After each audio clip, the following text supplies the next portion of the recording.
Everyone, आज हम लेकर आए हैं जीके के एक नए वीडियो को। इसमें हम जीके के 20 बहुत ही महत्वपूर्ण प्रश्नों को देखेंगे। ऐसे प्रश्न जो किसी भी कंपटीशन एग्जाम में बार बार पूछे जाते हैं या जिन्हें पूछे जाने की संभावना सबसे अधिक है, ऐसे 20 प्रश्नों को आज हम यहाँ पे देखने वाले हैं।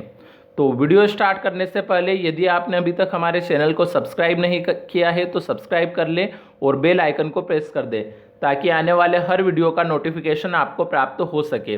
और वीडियो को अधिक से अधिक लाइक एवं शेयर जरूर करें। और अगर आपने अभी तक हमारे पिछले वीडियो नहीं देखे हैं तो डिस्क्रिप्शन में जीके के वीडियो की प्लेलिस्ट की लिंक दी गई है, वहां से आप वो सारे वीडियो देख सकते हैं।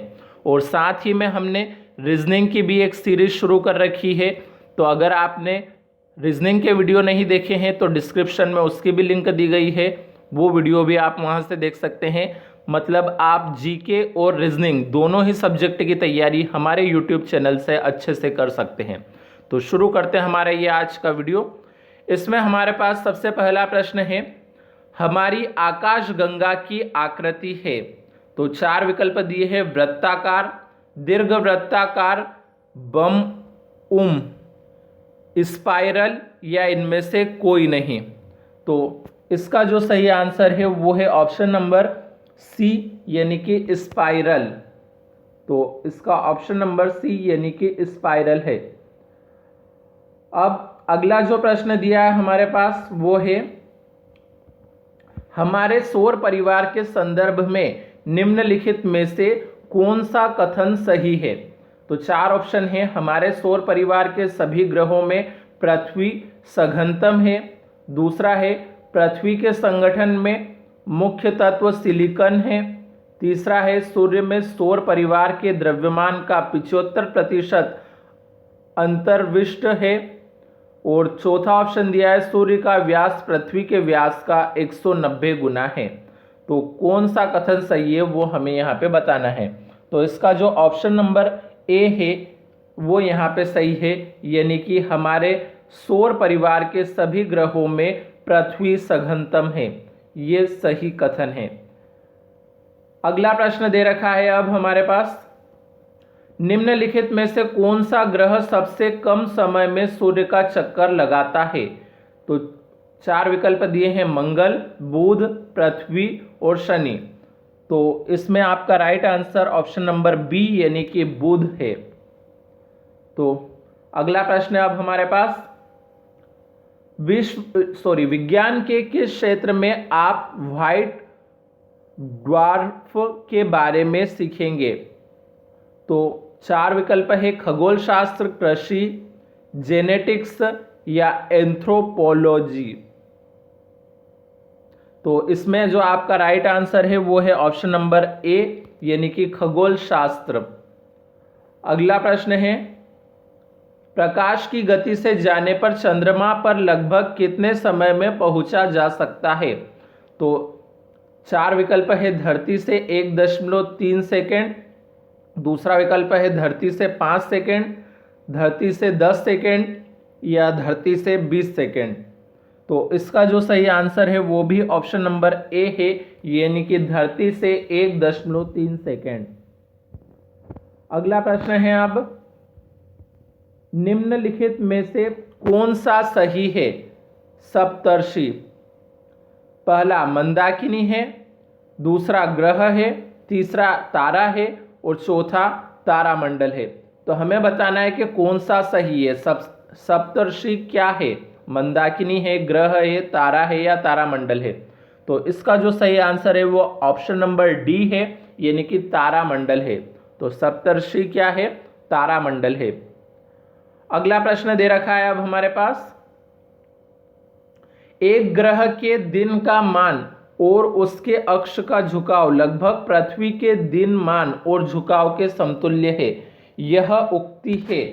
तो यहां पे हमारे पास 4 ऑप्शन दे रखे हैं, यूरेनस के विषय में, नेपच्यून के विषय में, शनि के विषय में या मंगल के विषय में। तो इसका जो सही आंसर है वो है आपका ऑप्शन नंबर डी यानी कि मंगल के विषय में। तो प्रश्न क्या था एक बार हम फिर से आपको बता देते हैं। यहाँ पे प्रश्न था, एक ग्रह के दिन का मान और उसके अक्ष का झुकाव लगभग पृथ्वी के दिन के मान और झुकाव के समतुल्य है, यह उक्ति है। तो किसके विषय में है? ये मंगल के विषय में, मतलब ऑप्शन नंबर डी वाला यहाँ पे सही था। अगला प्रश्न देख लेते हैं अब हम। अगला प्रश्न है, कृष्ण छिद्र सिद्धांत को प्रतिपादित किया था। कृष्ण छिद्र यानी कि ब्लैक होल सिद्धांत को प्रतिपादित किया था। तो सीवी रमन ने, एच जे भाभा ने, एस चंद्रशेखर ने या हरगोविंद खुराना ने। तो इसका जो ऑप्शन नंबर सी है वो यहाँ पे सही है, यानी कि एस चंद्रशेखर ने। अगला प्रश्न दिया है अब, निम्नलिखित में से कौन सा सही है? सूर्य से पृथ्वी की माध्य दूरी को 4 विकल्प दे रखे हैं। प्रकाश वर्ष कहते हैं, लंबनिक सेकंड कहते हैं, खगोलीय इकाई कहते हैं या एंगस्ट्रॉम कहते हैं। तो इसका जो सही आंसर है वो है ऑप्शन नंबर सी, यानी कि खगोलीय इकाई कहते हैं। तो सूर्य से पृथ्वी की माध्य दूरी को क्या कहते हैं? खगोलीय इकाई कहते हैं। अगला प्रश्न दे रखा है अब हमारे पास, यह किसने सर्वप्रथम प्रतिपादित किया कि सूर्य हमारे सौर मंडल का केंद्र है और पृथ्वी उसकी परिक्रमा करती है? तो 4 ऑप्शन दिए हैं, न्यूटन, गैलीलियो, पाणिनि, कोपरनिकस। तो इसका जो सही आंसर है वो है ऑप्शन नंबर डी, यानी कि कोपरनिकस। अगला प्रश्न है अब हमारे पास, इसमें एक जोड़ी दे रखी है, तो इस जोड़ी का हमें मिलान यहाँ पे करना है। तो सूची 1 और सूची 2 से सुमेलित कीजिए और सूचियों के नीचे दिए गए कोड का प्रयोग कर सही उत्तर चुनिए। तो सूची 1 में विशेष लक्षण दे रखे हैं और सूची 2 में ग्रह का नाम दिया है। तो सौर मंडल का सबसे ठंडा ग्रह कौन सा है? सौर मंडल का सबसे बड़ा ग्रह, सौर मंडल में सूर्य से दूसरे स्थान पर का ग्रह, सूर्य से निकटतम ग्रह। तो इधर ग्रहों के नाम दे रखे हैं, बुध, शुक्र, बृहस्पति, नेपच्यून, शनि। तो सबसे पहले हम इसका राइट आंसर बता देते हैं, वो है ऑप्शन नंबर डी। तो ऑप्शन नंबर डी यहाँ पे सही है। तो ऑप्शन नंबर डी के हिसाब से इसे मिलाया जाएगा, यानी कि सौर मंडल का जो सबसे ठंडा ग्रह है वो है नेपच्यून। तो सौर मंडल का सबसे ठंडा ग्रह कौन सा है? नेपच्यून। सौर मंडल का सबसे बड़ा ग्रह है, तो सबसे बड़ा ग्रह है हमारा बृहस्पति। उसके बाद सौर मंडल में सूर्य से दूसरे स्थान का ग्रह है, तो दूसरे स्थान का ग्रह है शुक्र। उसके बाद सूर्य से निकटतम ग्रह है, तो सूर्य से निकटतम ग्रह है बुध। तो सूर्य से निकटतम ग्रह बुध। तो इस प्रकार से ये ऑप्शन नंबर डी यहाँ पे सही था। अगला प्रश्न देख लेते हैं अब हम। अगला प्रश्न हमारे पास यहाँ पे दिया है, क्षुद्र ग्रहों के विषय में निम्नलिखित कथनों पर विचार कीजिए। तो 3 कथन दिए हैं। क्षुद्र ग्रह सूर्य की परिक्रमा करने वाले विभिन्न आकारों के चट्टानी मलबे हैं। अधिकांश क्षुद्र ग्रह छोटे हैं किंतु कुछ का व्यास 1000 किलोमीटर तक बड़ा है। और क्षुद्र ग्रहों की कक्षा बृहस्पति और शनि की कक्षाओं के मध्य स्थित है। तो 4 विकल्प दिए, 1, 2 और 3 सही है, 2 और 3 सही है, 1 और 2 सही है या 1 और 3 सही है। तो इसका जो ऑप्शन नंबर सी है वो यहाँ पे राइट आंसर है, यानी कि 1 और 2 सही है। तो ये पहला और दूसरा कथन यहाँ पे सही था। तो इसका मतलब ऑप्शन नंबर सी सही हुआ। अब अगला प्रश्न देखते हैं। अगला प्रश्न है, उल्का है तीव्र गति से चलता तारा, बाह्य अंतरिक्ष से पृथ्वी के वायुमंडल में प्रविष्ट हुए द्रव्य का अंश, तारामंडल का भाग या पुच्छहीन धूमकेतु। तो इसका जो सही आंसर है वो है ऑप्शन नंबर बी, यानी कि बाह्य अंतरिक्ष से पृथ्वी के वायुमंडल में प्रविष्ट हुए द्रव्य का अंश, ये उल्का है। अगला प्रश्न दे रखा है अब हमारे पास, ग्रहों के बारे में निम्न में से क्या सत्य है।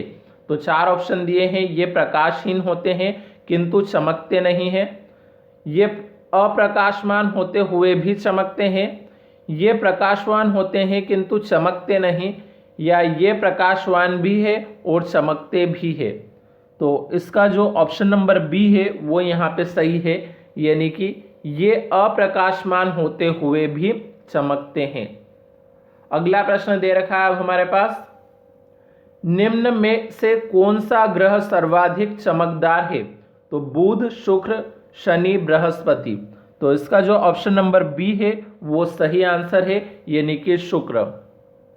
अगला प्रश्न दिया है अब हमारे पास, कौन सा ग्रह हरे प्रकाश को उत्सर्जित करता है? तो चार ऑप्शन है, बृहस्पति, शुक्र, यूरेनस या वरुण। तो इसका जो सही आंसर है वो है ऑप्शन नंबर डी, यानी कि वरुण।